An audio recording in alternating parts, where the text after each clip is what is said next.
The silence is not in opposition to thought. It's not against thought. It's the background of thought. Like right now I'm speaking, and the fact that you can hear me is because it's mostly quiet around me. And probably it's mostly quiet around you. Otherwise you can't hear what I'm saying. So we tend to get focused and fixated on the content of our experience. What is in our experience?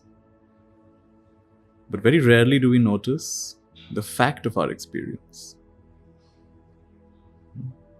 You could even say the context of our experience.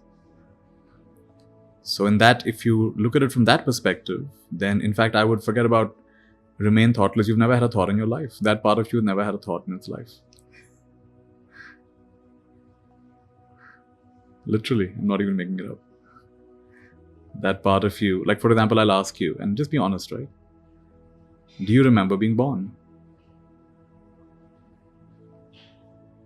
You were told you were born, right? You were told on what date you were born, which place you were born. Do you remember being born?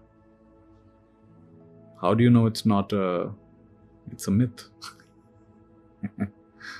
And will you remember dying?